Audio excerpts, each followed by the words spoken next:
Here we are. Good morning again to everyone, and thank you for coming to listen, share with us some ideas of how, if we'll be able to, reset enlargement, which it will take, or it always takes, let's say, but it will take even more courage if we would like this to happen.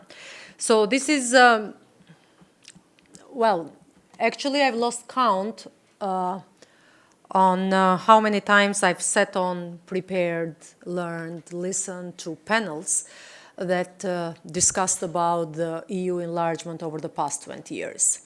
And I think some of us here around, not only the panel, but in the room, share the same experience.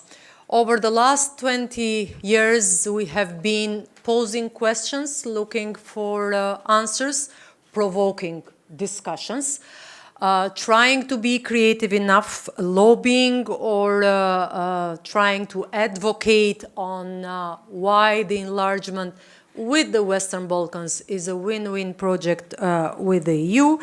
But unfortunately, not that frequently, but we end up asking again the same questions, only with a slightly different vocabulary. So I hope that today, or at least what I expect from our discussion today, is to have a discussion like with no sugar coat in that. So pills are pills. We don't need to, not even to lie to anyone or to each other.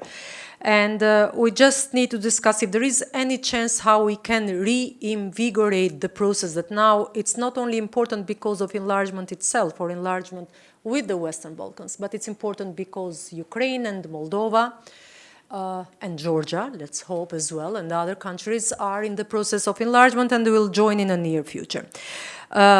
So I just hope that this panel will be bolder today, and that's why you will hear from Fatmir Besimi, founder and CEO of Strategers, former Strategers, of Finance of North Macedonia, from Tanja Miščević, professor at the Faculty of Political Sciences, University of Belgrade, former Minister for European Integration, former Chief Negotiator, former Deputy SG. So for a moment of time, we used to work together at the RCC on the regional cooperation. From Agon, Maliqi, non-resident senior fellow at the Atlantic Council Europe Center, and Biljana Papović, State Secretary, Ministry of European Affairs, Government of Montenegro, and myself in here, Majlinda Bregu. So I'm from Albania. Why I'm saying that? Because you have people here representing the whole region, while I have to represent Albania and Bosnia and Herzegovina because I was working there. So you don't mind if there is no one.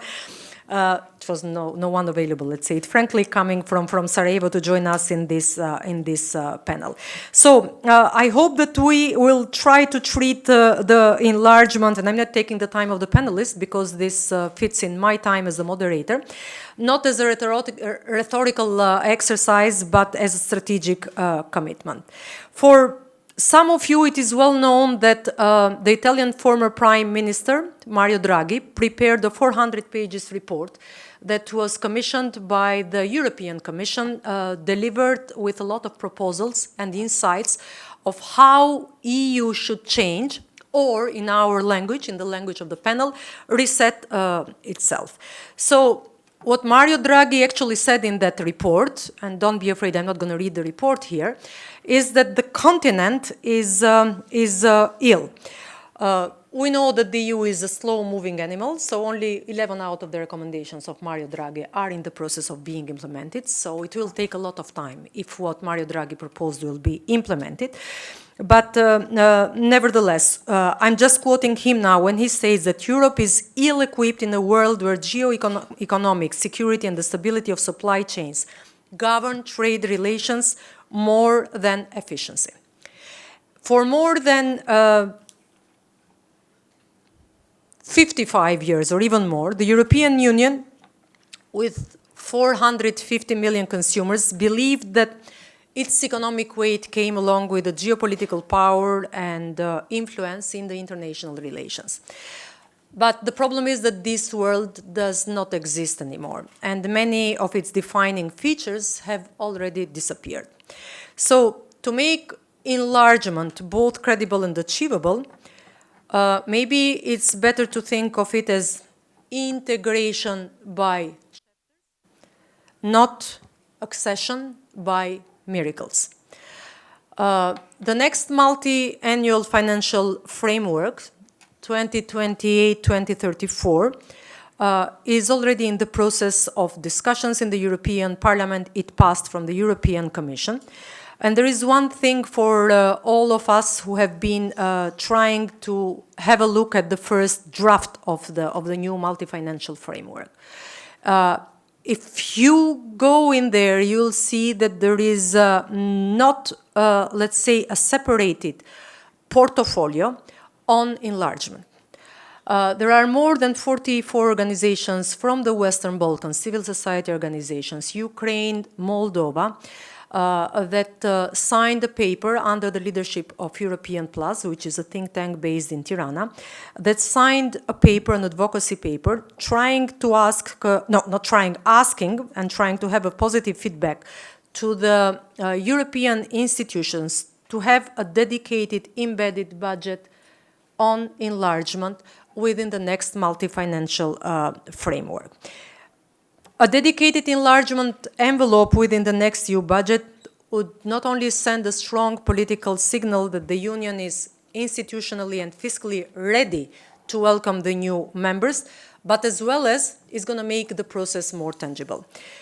What in this letter has been proposed, it's that the establishment of a pre-accession transition facility could ensure that the front runners from the Western Balkans can sustain reform momentum between the end of negotiations and formal accession. And meanwhile, a redesigned and, let's say, a good funded IPA 4 with at least 20 billion euros in grants should link financial assistance directly to the measurable progress in reforms, public administration capacity, and the regional cooperation. So why I said this in here? Definitely, it's not all about the money. It's a political decision. But nothing will come for free, or it will be easy for the countries that are in the process of enlargement if the reforms will be not sustained properly. I'm quite glad that Ukraine and Moldova managed to sign this advocacy paper. And I would like as well, maybe at the end of the meeting, Yurida Shudai, who is there in front of me, can share with you the contributions. So if anyone would like to join the advocacy group, to send the message in Brussels and then lobbying together, this I think it might be a very good message, and maybe at the end of the day we can get some results.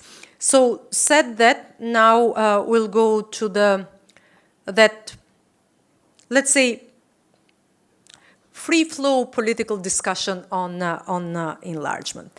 So my first question, and I will leave it open to all the panelists, is if the old EU reform and we reword model is too slow for today's geopolitical clock. And if we are speaking of resetting, what the new approach look like? So what kind and what form the new approach can take for the enlargement to work and not to be stalled again and again in many years. So Tanja, you know and you've learned the ropes of the process for so many years, and maybe you are the one who has been meeting so frequently with all the member states, Brussels people, as the Minister of European Integration of one of the front runners in the process. So what do you think? The story, is it still valid? You reform, we reward? Oh no, I know what you think, but I just want others to know. First and foremost, thank you very much for inviting me. I hope that you can hear me. For the panel, this is obviously, I think that people here know one of the most enchanting topics, or the topics enchanting for myself. for the long-lasting research on the enlargement policy. But I would really like to share my personal opinion that actually the changes in the enlargement policy has happened already. The consequences of the geopolitical shift after the war in Ukraine reflected also the very long call for movements for the Western Balkans. When those two things coincide, we've got the story of developing idea of so-called gradual or accelerated integration, which resulted in the, for time being, in the document which is known as the Growth Plan for the Western Balkans, but also Moldova, and the special plan for Ukraine. So why devising interim steps before the results of the D-Day, which means the becoming member of the European Union? Because the process was very long. It took a quarter of a century to reach the level of even discussing that issue for the Western Balkans. With the new entrance of the countries which are actually belonging to the completely different policy of the European Union, Eastern Partnership, and the geopolitical momentum of the need to answer some of those calls and needs. So what does it mean, that shift in the enlargement policy? Why it was needed? Because obviously, as Majlinda said, there are no possible changes in terms of the primary law of the European Union. And in order to make a difference in the enlargement policy, you have to change the primary law of the European Union. But in the meanwhile, they dig a little bit in on the line that, or down on the lines proposed from some think tanks, member states, different non-papers, some NGOs or the platforms from the region, discussing what are the possibilities to use the low-hanging fruits immediately. So the idea is to bring some results which will be tangible in a very short period of time, in order to infuse the interest for the further reforms. Because we noticed that the enlargement fatigue brought to all of us the reform fatigue. And only once, when you have a clear results, then you see the need to speed up with the process. Well, and I will finish this first part, or the first input sharing with you. The main problem with the growth plan is that there is no linkage with the very enlargement process. So we still don't know how, if you are doing good in terms of all four pillars or not doing good in all four pillars of the growth plan, how this is going to have the repercussion on the enlargement process. That still remain to be answered, not by us, but by the member states. And if I may add something on the MFF, that's always the most interesting question, even working with Majlinda at the RCC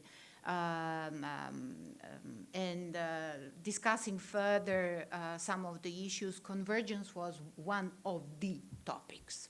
So it is becoming obvious that we have to converge economically, but in terms of the GDP, also with the EU member states, even prior to the membership, which means without the funds, which we could be eligible only once when we are member of the EU. Yes, there is no budget line enlargement. If you notice, there are only extraordinary circumstances like floods and enlargement that will be covered from the MFF. So I can understand the call, but on the other hand, again, there is no possibility if there is no unanimous agreement with the member states on changing the rules that exist for the funding pre-accession as it is funded by now with the situation now, but the resilience and recovery method. That is where we have to think a little bit more. I will stop here. Thank you. That's why I said that I know what you think, but you surprised me when you said the enchanting process. Are you charmed still from the enlargement process? Completely. Completely? Completely. Okay, super. Positively? Yeah.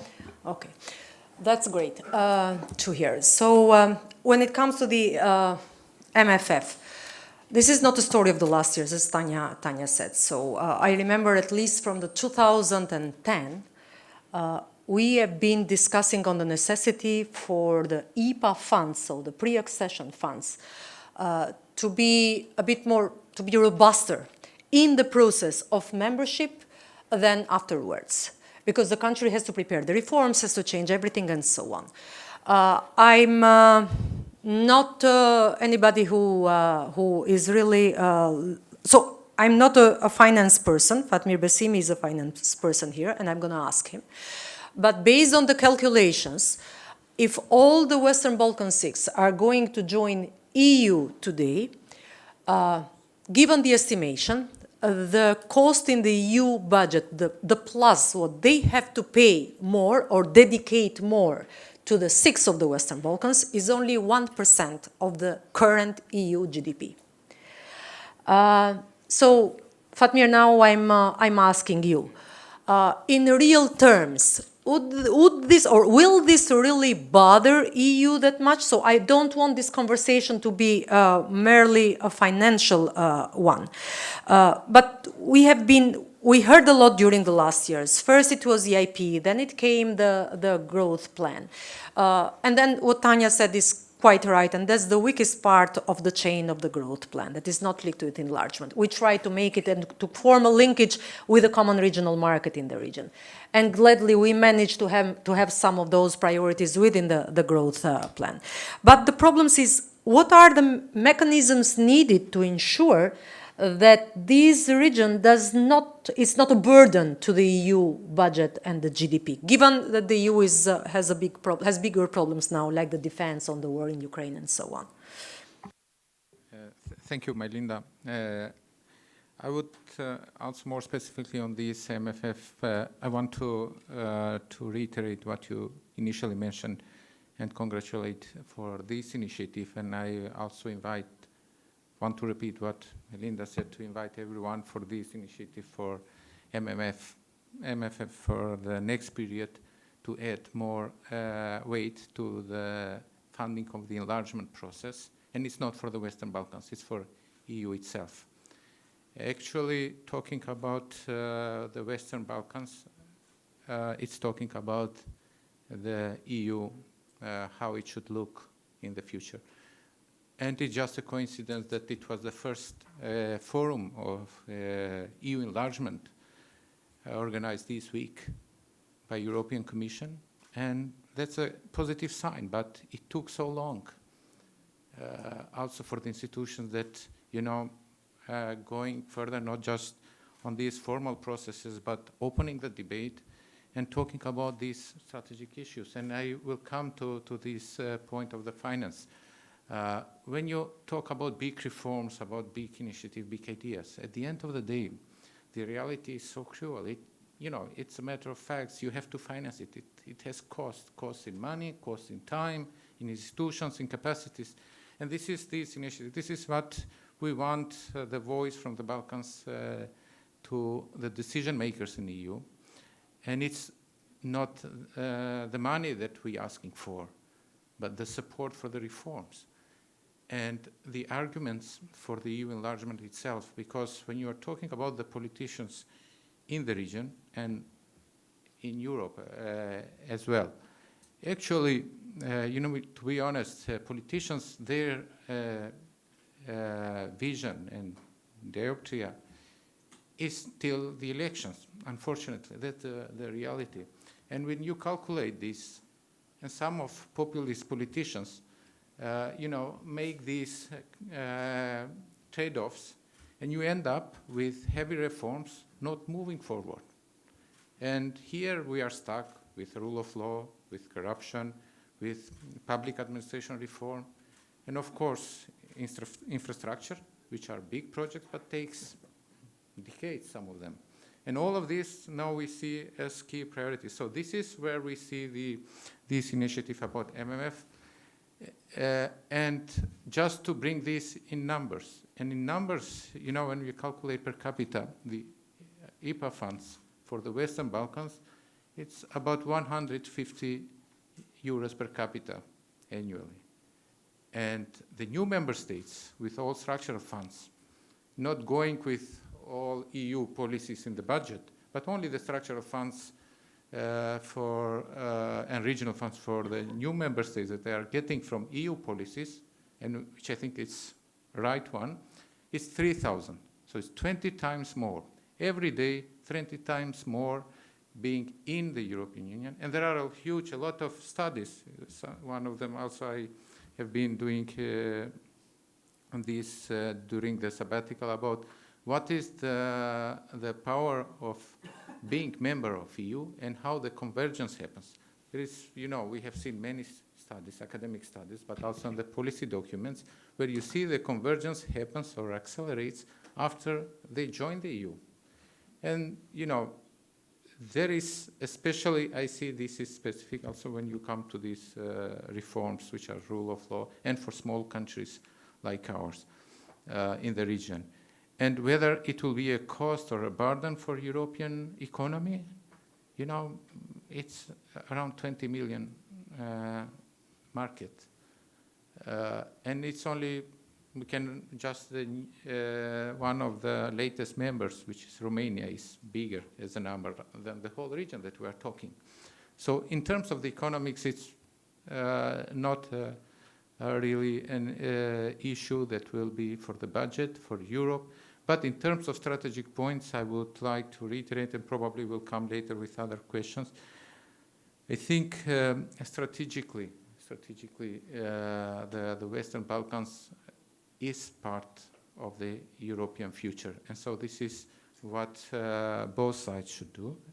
The EU institutions, when we're talking about this phased approach, accelerated, I think this is the right one. And I agree what Tanja said about the reforms are happening.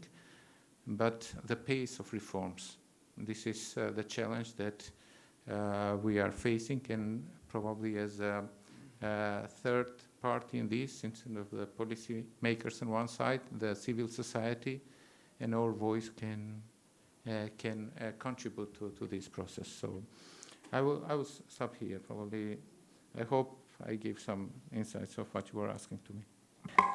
Yes, some shocking insights. So it's thank you. We know that we are too expensive to be cheap. That's the problem.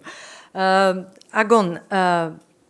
So I know that you have more a political analyst mind than a financial one, and that's why I like that this panel is combined like that. And if we agree, but if not, you can contradict me, feel free.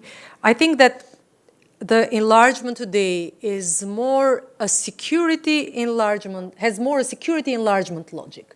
So we speak of enlargement in terms of security. We say that the EU should be enlarged, or not enlarged, but bring back the pieces of land that are not part in the political geography of the EU, but part of the continent in that map, as it calls Europe. Balkans is part of the continent of Europe and so on. And then Ukraine and Moldova that are more a political process in trying to join the EU of values and so on. So we know that the security is the value, let's say, of influence these days. But in the meantime, do you think, and have you encountered or seen in the polls in the region, that the issue of enlargement as a security topic has surfaced on.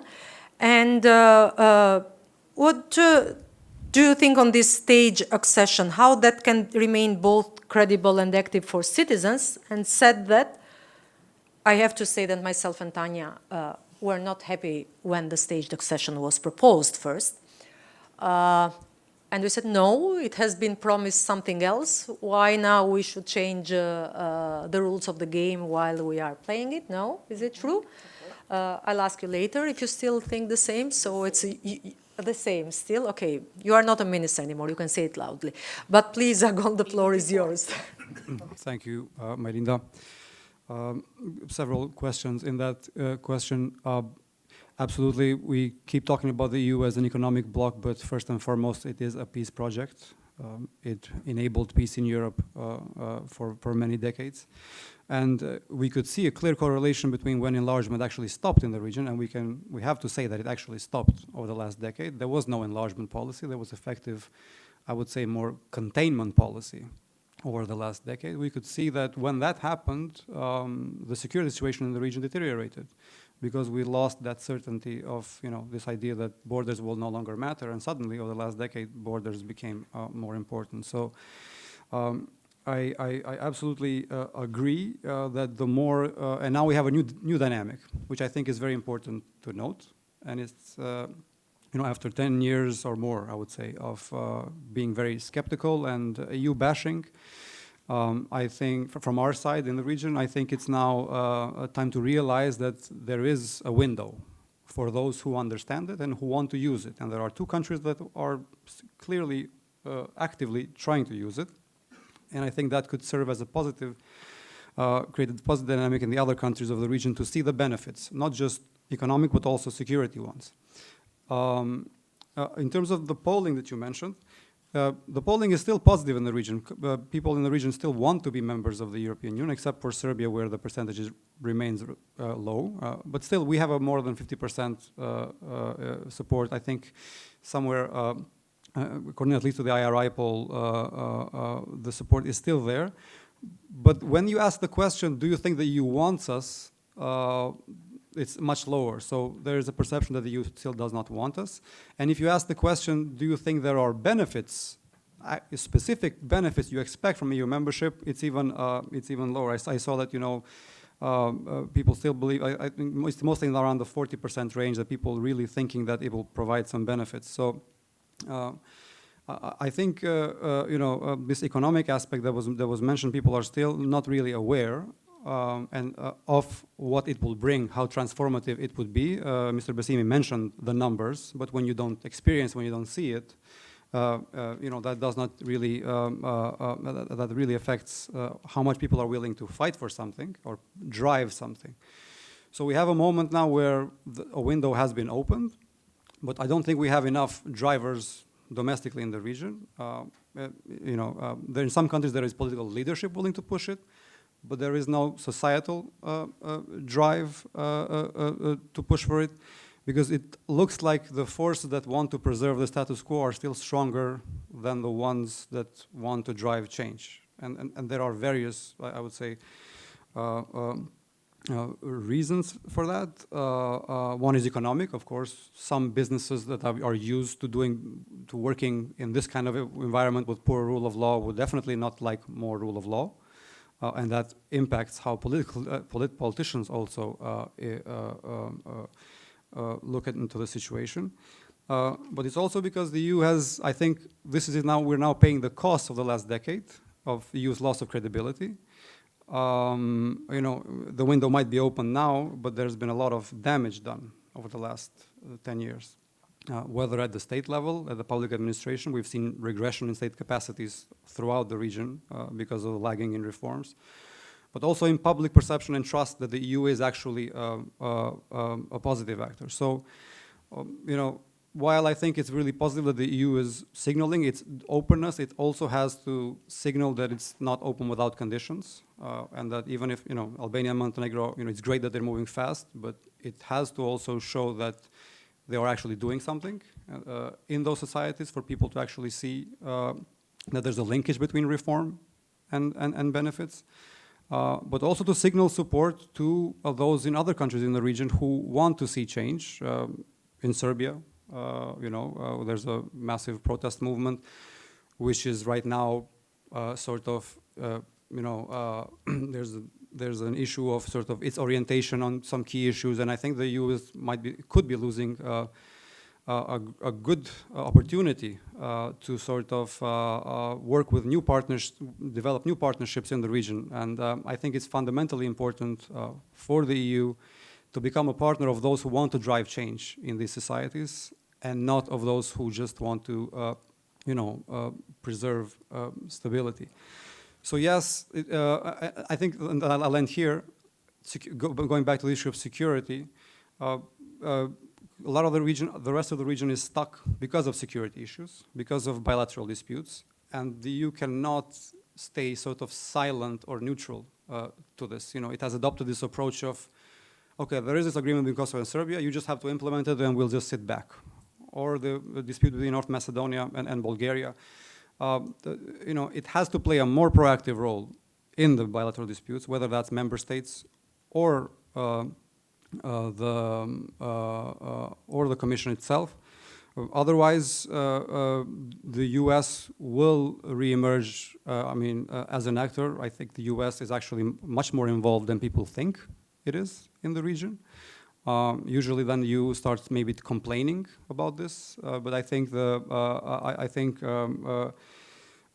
will be a US role on resolving the security disputes, but it's unfortunate that the EU itself is still unable to do this, to do the hard work on security, and to eliminate these obstacles to enlargement that have nothing to do with criteria and that are undermining reformists in regional countries who want to see the countries move forward but can't because of these security disputes. So I hope that kind of, tangentially kind of answers some of your questions, Majlinda. Thank you, Agon. So yes, the context has changed, and you said that the windows have been kept open, but maybe storms came in. Like bigger, as we have never imagined before. So speaking of security, Amer Kapetanović joined us now, and Amer is still one of the family. I speak of the RCC as a family, so it makes like 1, 2, 3, 4, 6, 7 of us here in the room, almost like the biggest group of the fans of the regional cooperation, and as well of the ones who know how difficult it is to convince, especially the countries in the region as well, that whatever progress you are doing now in trying to compromise for a common regional market, for the agendas that make sense, for the rule of law, and for the policy lines, you will be faster part of the single market value chain. So at least it's like a rehearsal process before becoming EU member states. And speaking of rehearsals, so Biljana, here you have 1, 2, 3 former ministers. Agon might be a minister in the next government in Kosovo. So looking forward to what shape the government is going to have. But you are currently in the government of Montenegro. And one of the countries considered the front runner in the process of the enlargement. I don't know if Albania or Montenegro will make it first, or both of us, or none of us, within the 2030. But this is a big question. But nevertheless, so your daily tasks now, I think, are to navigate both the process of regional cooperation committed to the common regional market, and then the process of EU membership and enlargement, or different platforms of cooperation like the Berlin process, and not only. Pavle, welcome. So 8 from the RCC here. So tell me, how do you see all these endeavors together now? And do you think that nowadays the process of enlargement is really ensuring or having a transformative power in your country and in our countries?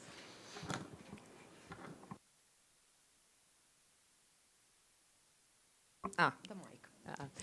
I'm very glad to be here today, and in this group, and hopefully we will continue working together on this important goal for the region. When it comes to Montenegro, when I was preparing for the panel, the headline, Resetting Enlargement, was something quite where we can identify ourselves. In Montenegro, actually, what happened is one kind of reset when it comes to our approach towards enlargement and maybe reforms that are from our side. Unfortunately, we understood this having quite complex political circumstances. And while forming this government, we were trying to find the common denominator among different political actors after parliamentary elections. And the good thing is that the highest priority when it comes to citizens in our country is the EU accession process. The support is around 80% for the EU, depends 70 to 80, depends on methodology and the question, but this is maybe the highest ideology among Montenegrin citizens. And this is good approach to find to have the attitude that citizens are demanding and the government is delivering. So what we are trying to do, when we found the common denominator and when the government was formed, of course, quite important role in this story has also the opposition and the society itself. The baseline for Montenegro was quite poor when it comes to financial situation in the country, economy, when it comes to capacities, administrative capacities, and many other things. And the panelists were speaking about whether the reforms are possible without financial support of the EU, whether it is possible without regional cooperation. Now, when we are dealing with the really serious work of closing the chapters, we can say that it is not possible to do this by ourselves. And we really feel the high support of member states, and also we see that without this regional aspect, there is not much impact of enlargement itself, and this is why we don't see this situation with Albania, for example, as a competition, but really we are looking forward for other countries from the region to be closer to fulfilling what is our homework. A lot of initiatives started when it comes to regional cooperation in previous decades. I think even Brussels was not clear towards Western Balkans about the policy of enlargement and what will be the priorities. I can clearly say that today we still don't know whether the rules will stay the same or not, but what we are trying to do, this government in Montenegro do not have plan B. We are trying to fulfill our homework, to say, or tasks till the end of next year. And in parallel way, we are trying to improve regional cooperation through the Reform and Growth Facility with the quite complex activities from the reform agenda that are helping us create quite tangible benefit for the citizens and maybe prepare our citizens and maybe make them understand how it will look like to be part of the EU tomorrow. We see that it is good approach, since if we see the new investments when it comes to infrastructure, when it comes to new schools or kindergartens or energy projects that have started, also rule of law initiatives. This is all the things that, one good thing is also SEPA, that it is something I think the whole region understood that is quite a benefit for the average citizen. And all these initiatives are quite important to prepare for the full membership. Of course, if it has also financial impact or implication to our budget, it is even more useful and more important for us. On the other side, one good thing is that at the same year, Montenegro will hopefully finish our work when it comes to negotiations, but also we will lead the Berlin process next year as well.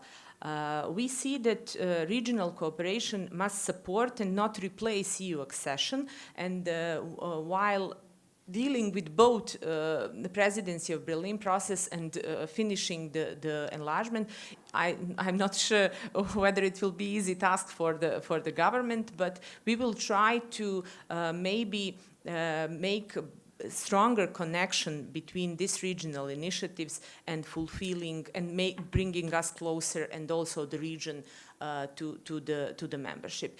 There is, as I think Tanja explained, there is not clear connection between those regional initiatives with the EU accession process. But, and also, for example, in this stage of negotiation, it is not easy to deal with both at the same time, since the administration needs to work on the chapters and at the same time on the regional goals or the priorities. So for us, it is sometimes we need to choose whether the priority is to align with the EU requirements on some specific chapter, or to finish something from the, for example, reform agenda. So we need to choose, but I think it is possible. Of course, what we rely a lot on is expert support from the EU sides, and there we come to the funds. Of course, it is quite costly for one country from the region to be fully aligned with the European standards in many different levels. For example, for Montenegro, it is what we decided after the Russian aggression to the Ukraine. We didn't have doubts about which side to choose, but it influenced our economy. And also a lot of things while we are finishing the economic chapters, are public procurement, company law, financial services. It is all something that will probably on the short term, we will have some negative impacts to our budget, to our development, but we see the benefits after full membership. And this is why this financial support and maybe approach from the member states to help us move through this integration process is something for the next year that is really, I think, important, and should be also the priority of Brussels, not only political support that we really feel on each step. Thank you, Biljana. So, as I expected, and we all know, so all the countries in the process of enlargement, they do face difficulties. The budgetary problems as well, and the budget is strained. So you said it elegantly, that the necessity for funds in the process of membership is quite important, because all in all, our countries of less than 18 million people, due to the demographic changes and migration, the active ones, so the active ones part of the labor force, and the ones who can really force change in the society are not that much, but even living in the region, I think that we are not more than, it's not that I think, but numbers speak that we have lost a lot of people, so we might be 14 million all in all. And referring to the Western Balkans, this is not really going to cause any big problem to the EU.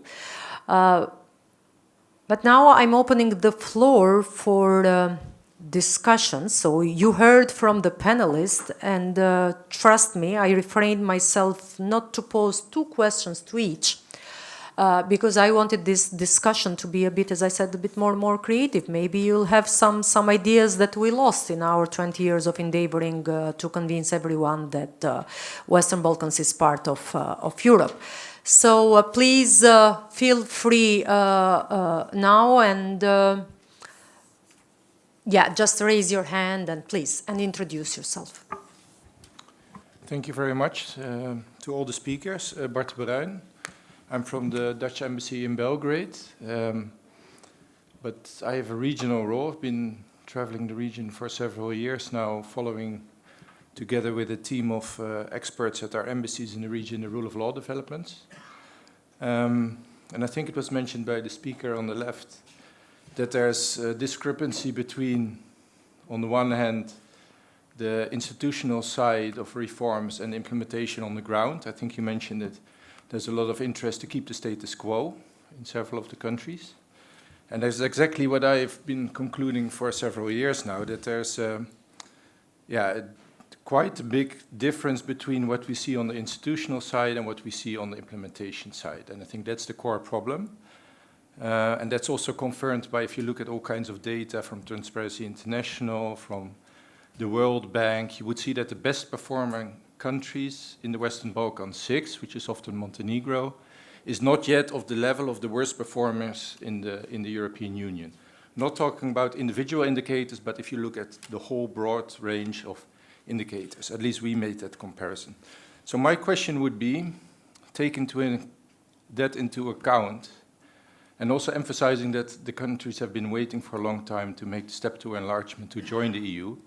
I think the main reason, there's several reasons for that, the EU was in crisis, etc. But I think the main reason is that exactly for that rule of law argument, that there's still a lot of work, that there was a lot of work to be done, and thankfully 2 countries are really speeding up now.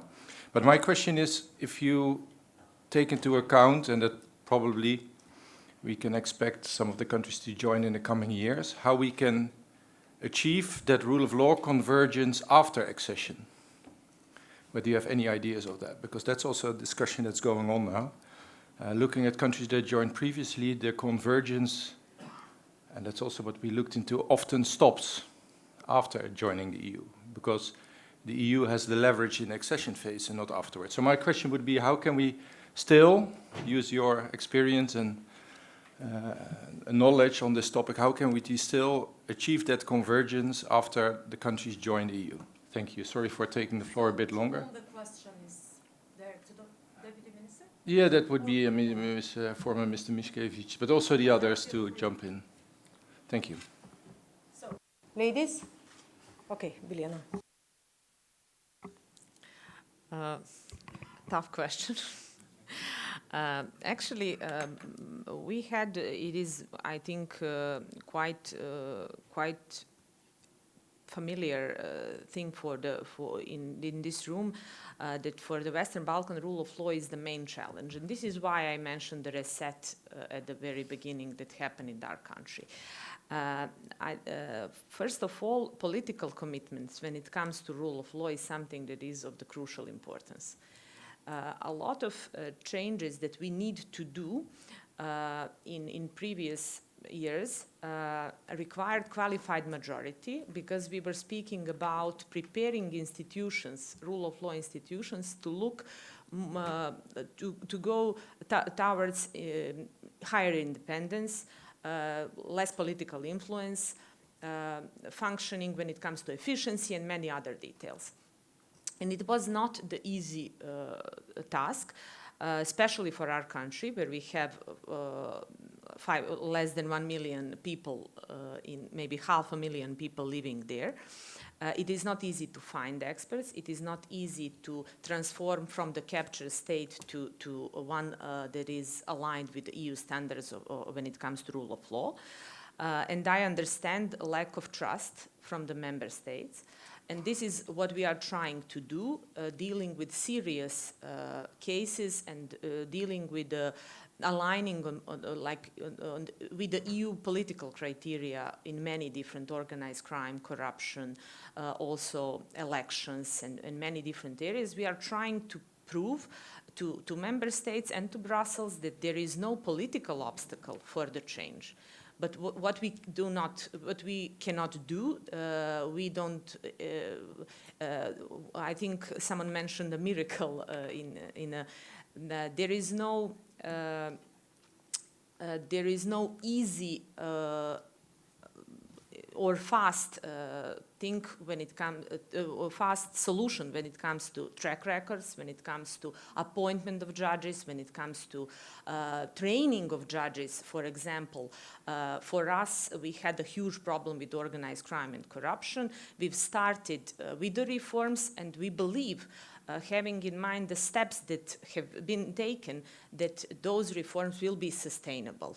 But for that, we need people and we need time to transform the judiciary. You know, this is why I was speaking about the poor baseline for our country. It is not easy when we were dealing for first decade of integration process with institutional setup, while at the same time organized crime was infiltrated into institutions. And now with the huge support of member states, also US and also Great Britain, we managed to reform our prosecution, and at the end we found out that it was the personal solutions, heads of our judiciary, were the problem and the blockage of the rule of law reforms. This is why we are not against some safeguards when it comes to accession treaty, when it comes to rule of law. We are not against some monitoring period, since, as I said, we believe that the changes that we've made in the initial steps will be sustainable on the short term and even on the long term. And what we are trying to do to prepare the institutions, and with this new institutional setup and with the legislation that is maybe safeguarding the independence of judiciary, independence of media, independence of prosecution in a way, it will at the end help us rebuild the trust with the member states that there is no political obstacle for this change. And this is why we like to have a lot of people and experts coming to our country to understand that there is no obstacles like from the inside for the reform, but there is a lot of challenges where we need support of member states, especially the one recognized for the rule of law. But of course, when speaking about safeguards and monitoring, there is one idea, or maybe new dilemma of Brussels, whether we should go to some membership with the right of votes or not. The Montenegro position is that if we are fully aligning with the EU policies, we expect also full membership. And I think for us, changing the rules, of course, with all the safeguards, transitional periods and monitoring, I think we need to have clear message from the Brussels. Up to now, there is no other option on the table, but we hope it will stay the same in next 3 years, when we expect to finish negotiations and hopefully become next member state.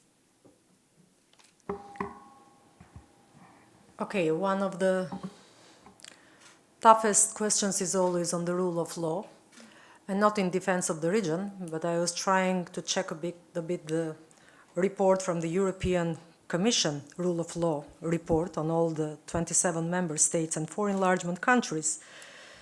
And unfortunately, it says that in some member states, only 19% of the rule of law recommendations have been implemented.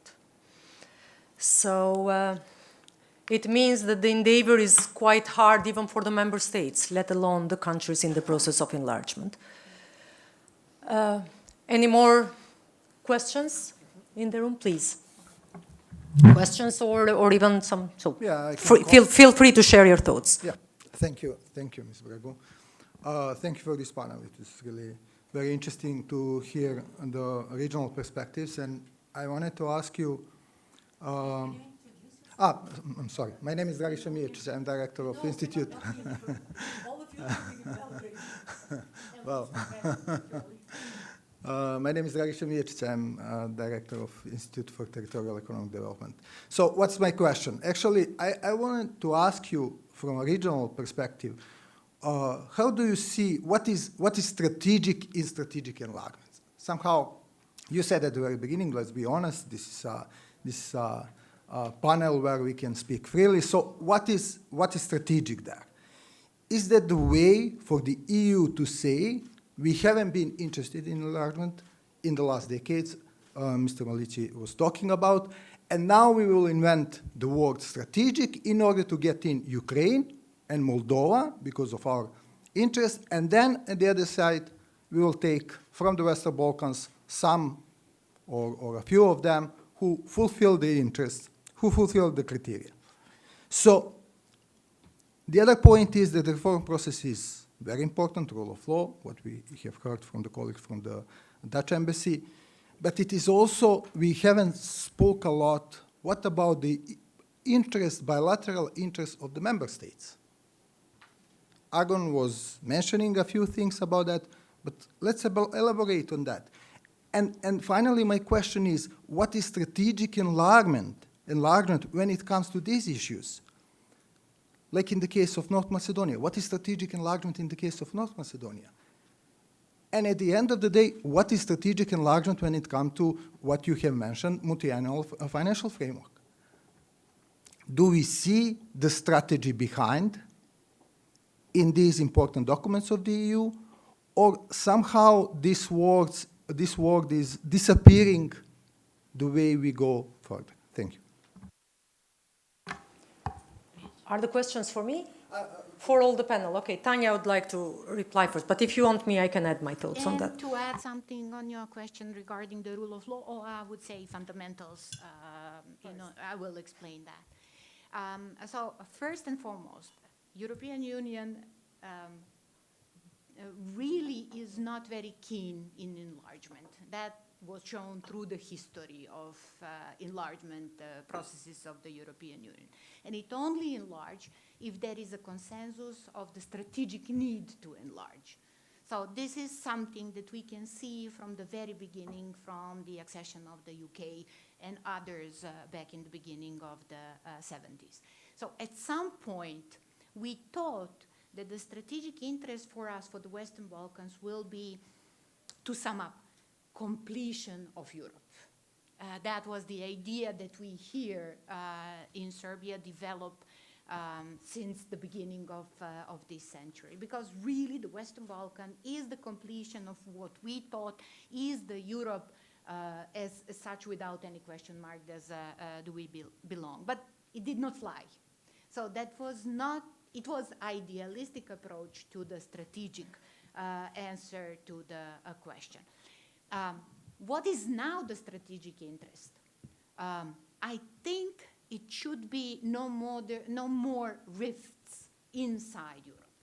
So Europe has to be whole, if you say about security issues, or being security autonomy approaching institution. That means that there should not be any part of the Europe which will be forgotten in terms of not included in those processes. This is for me strategic in the strategic process of the enlargement. But let me remind you something that has been said yesterday by the High Representative, Mrs. Callas. She said that doors are open, but they could be very easily closed. And that is something that we all have to have in mind. And very shortly, if I may go back to what you asked.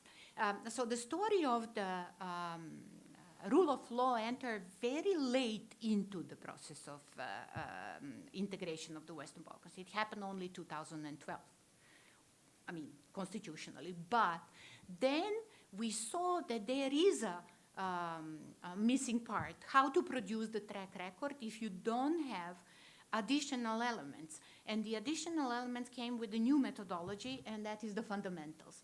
Because the fundamentals ask for something which I strongly believe, I hope that people here will remember that I was very advocate for this issue, stable democratic institutions as the most important element to produce the track record of proper implementation of the obligations out of the rule of law.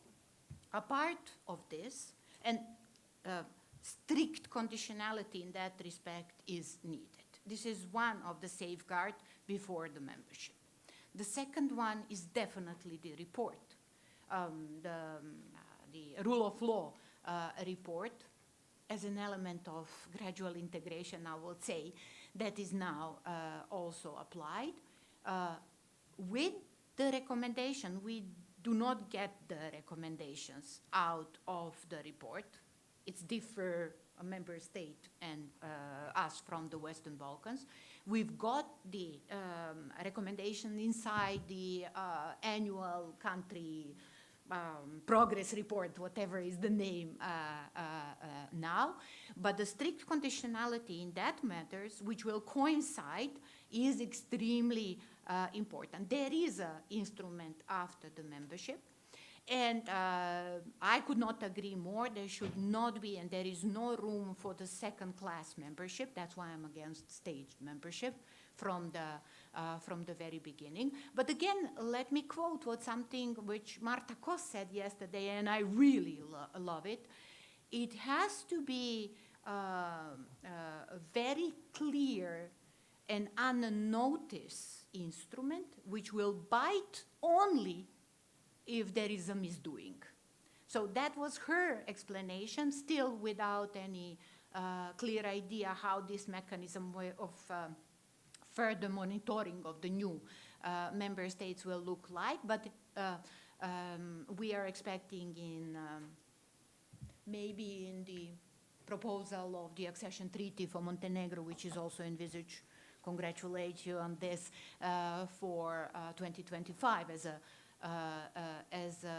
draft, but something which will not diminish the role of being a member state is needed, yet possible to be used when the situation is needed. I don't have an answer, but along those lines, there are possibilities to upgrade through the passerellas and everything.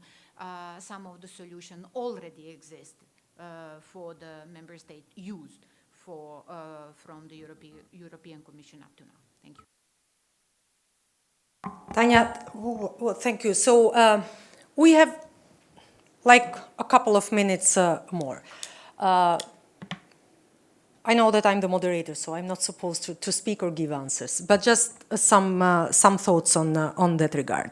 So if anyone, so as you did, so I'm putting myself as part of the panel, is asking me, what do we mean by the strategic approach? What do we mean is to bring the trustworthiness and the credibility of the process back in town. The European enlargement was meant to transform our countries and our societies. And it worked up to a certain moment.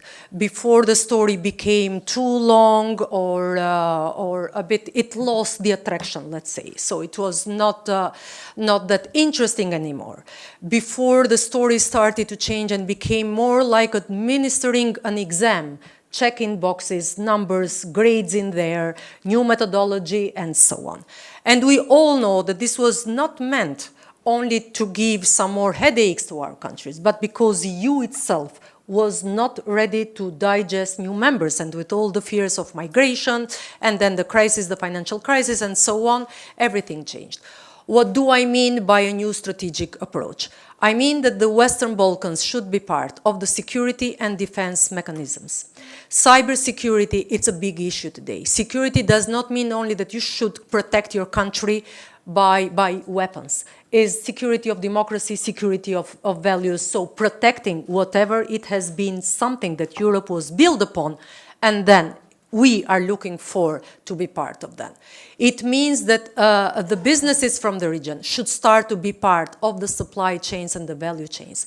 Otherwise, the sense of the common regional market that we have been trying to build and still in the region is not going to work. And it's not going to be part of the single market if we build up a gap where the innovation in the region stands in the times of, I don't know, Star Trek, and the world, not EU that much, but is trying to, is moving forward in a different pace when it comes to the innovation or to the research. It means to have the Balkans into the new budget system. Out of 190 billion EU budget these days, if I'm correct with numbers, the Balkans is only 0.2% when it comes to IPA. This is a strategic approach for the region. It means as well to reduce the dependency on the third countries. Otherwise, and we don't know today, so EU as well is having big problems. It's not the biggest economy in the world, is having trade frictions with US. China as well is becoming quite important in the story.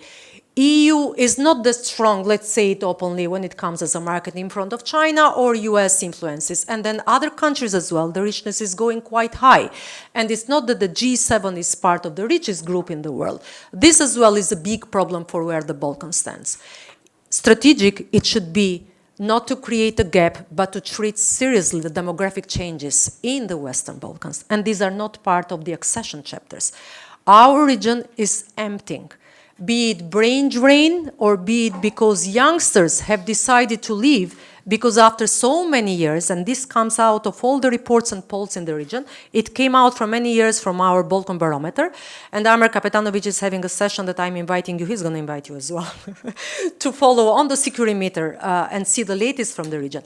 Because we are emptying, and considering that this is not a strategic approach, or there is not a strategic thought or a strategic shield on that regard, on how the Balkans will be functioning when nurses, doctors, youngsters will leave, then this is not part. We cannot just only speak like of enlargement as if it's something that is going to happen for the next 20 years, and we still have to find out our vocabulary on that. And last, if there is nothing else for my panelists, but please let me know if so. If there is something, Fatmir, let me just finish this and then I'm not going to say any conclusion. If there is something that I would really find strategic is to change the word enlargement process.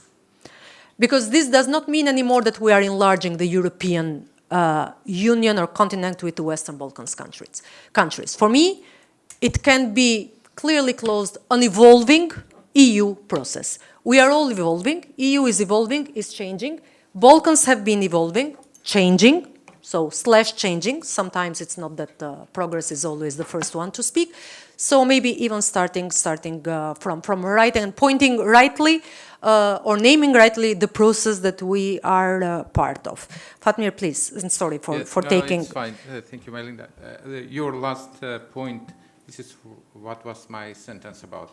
Talking about enlargement, it didn't start in the 90s with transitional ex-socialist countries. It started from the very beginning.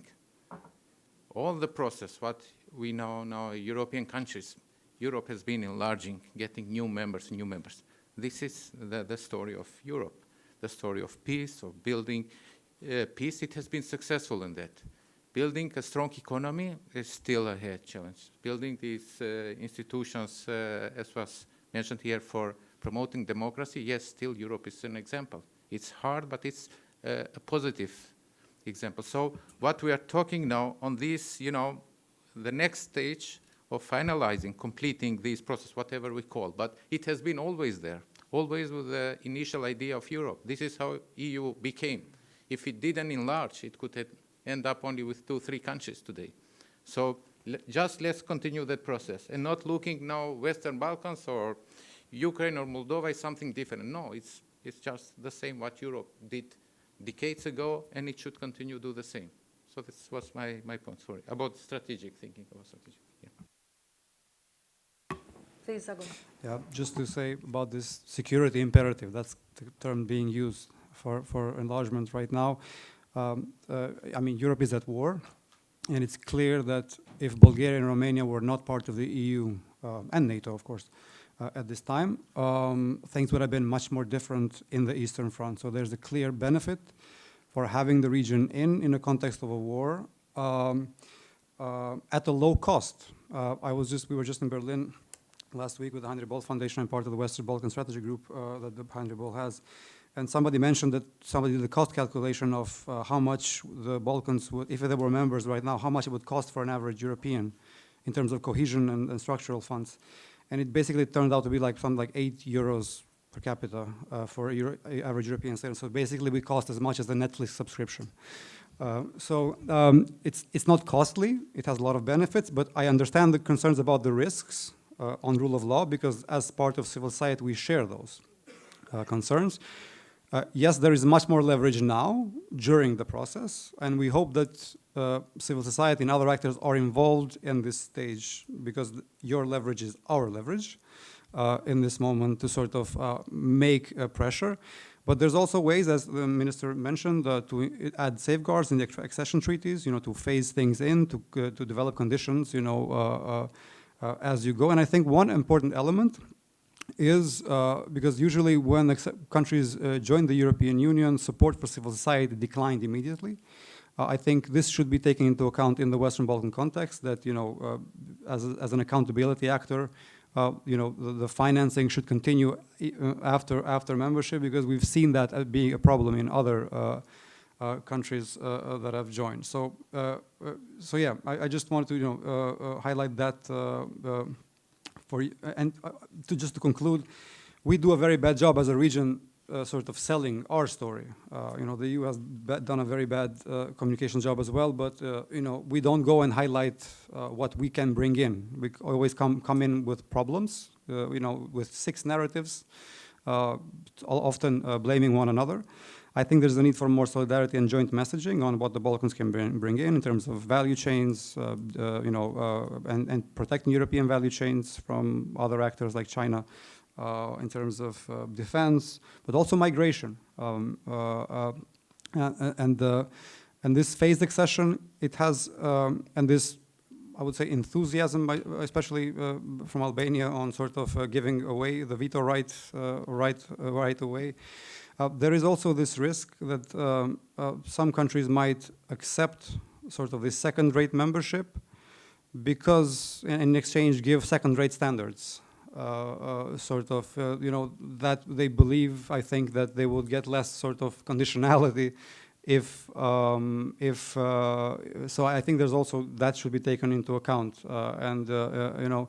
just making sure that the conditions continue to be strict and fair, as the Netherlands has always kind of been a proponent of that approach, and I think that will help sort of alleviate some of these concerns that you might have.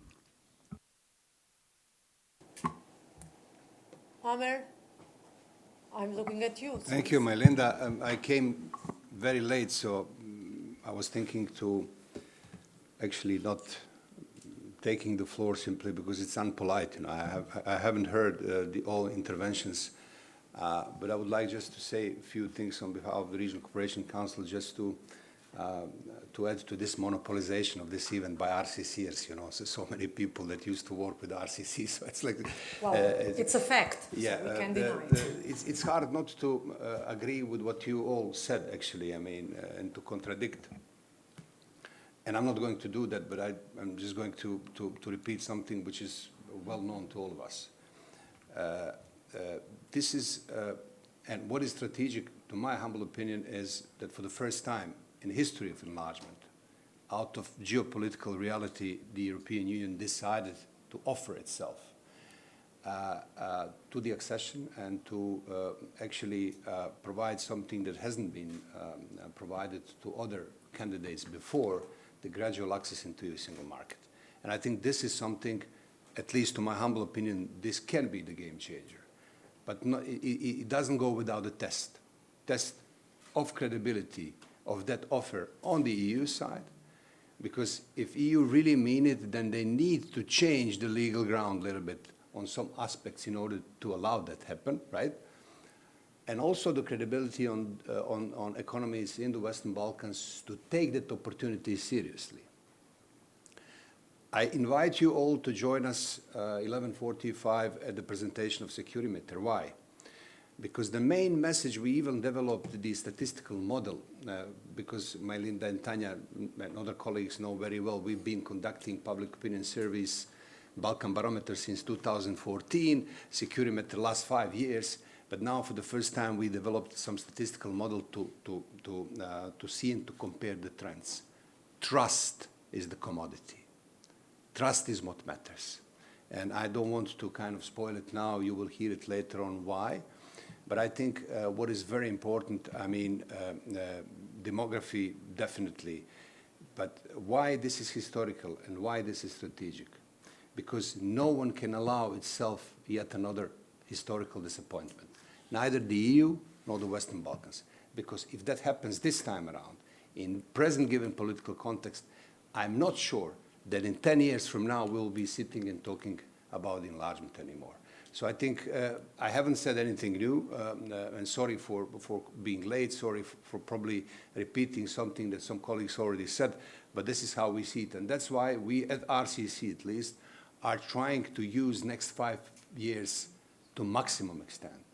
With CRM, with all, as Majlinda rightly pointed out, strategic rehearsals, to get the region ready to come smoothly, seamlessly into the EU, because if that doesn't happen this time around, probably it will be too much for me to say, but I'm afraid it will not happen never in the future.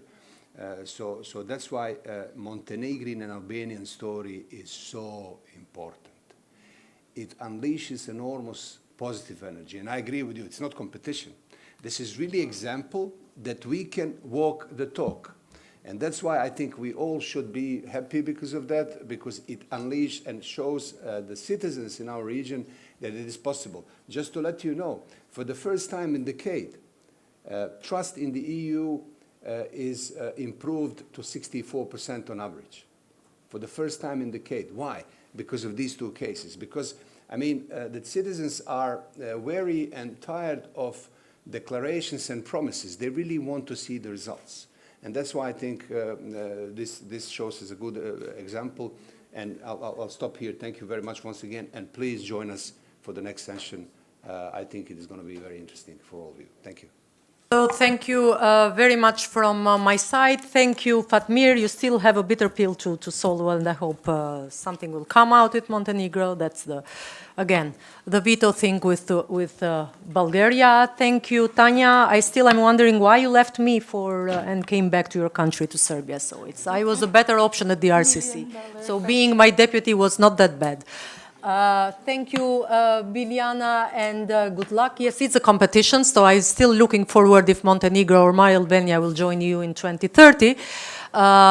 But whoever will be, both of us, glad, I think, to see someone approaching really you or being a new member state. And thank you, Agon, and good luck with the new government in there. Be a Minister of Foreign Affairs or Defense. Thank you very much to everyone who attended. And now your coffee break is going to be shorter, but security meter and the pulse of the region is going to wait for you next room.